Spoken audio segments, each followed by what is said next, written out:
கர்த்தரில் நம்பிக்கையாயிரு. உன் சுய புத்தியின் மேல் சாயாமல் உன் முழு இருதயத்தோடும் கர்த்தரில் நம்பிக்கையாயிருந்து உன் வழிகளில் எல்லாம் அவரை நினைத்துக்கொள். அப்பொழுது அவர் உன் பாதைகளை செவ்வைப்படுத்துவார். தேவனுடைய பராமரிப்புக்கு நாம் எப்போதுமே முக்கியத்துவம் கொடுக்க வேண்டும். நம்முடைய சுய புத்தியின் மேல் நாம் சாயாமல் நம்முடைய முழு இருதயத்தோடும் கர்த்தரில் நம்பிக்கையாய் இருக்க வேண்டும். விசுவாசத்தோடும் ஜெபத்தோடும் கர்த்தரை சார்ந்து ஜீவிக்க வேண்டும். நம்முடைய விசுவாசம் பூரணமுள்ளதாகவும் உறுதியானதாகவும் இருக்க வேண்டும்.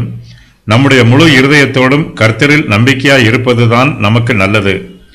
கர்த்தர் தமக்கு சித்தமானவற்றை செய்ய வல்லவர் என்பதை நாம் விசுவாசிக்க வேண்டும்.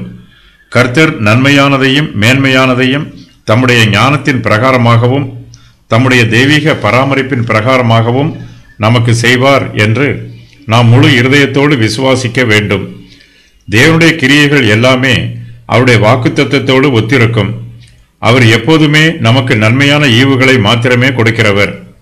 தேவனுடைய நன்மையான ஈவுகளை நாம் பெற்றுக்கொள்ள வேண்டும் என்றால் நம்முடைய முழு இருதயத்தோடும் நாம் கர்த்தரில் நம்பிக்கையாய் இருக்க வேண்டும். நம்முடைய வழிகளில் எல்லாம் அவரை நினைத்து கொள்ள வேண்டும். நாம் எந்த பாதையில் நடக்க வேண்டும் என்று கர்த்தருடைய ஆலோசனையை கேட்க வேண்டும். அதன் பிரகாரமாக நடக்க வேண்டும். அப்பொழுது கர்த்தர் நம்முடைய பாதைகளை செவ்வைப்படுத்துவார். நாம் கர்த்தருக்குள் பாதுகாப்பாக இருப்போம். கர்த்தருக்குள் அநேக நன்மைகளை பெற்றுக்கொண்டு சந்தோஷமாய் இருப்போம்.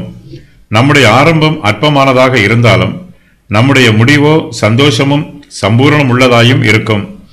முழு இருதயத்தோடும் கர்த்தரில் நம்பிக்கையாய் இருந்தவர்கள் ஆபிரகாம், எலெயாசார், எப்தா, தாவீது, ஆசா, எசேக்கியா, நெகேமியா. சுய நம்பிக்கையும் சுய பெருமையும் மனுஷருக்கு அழிவை தரும்.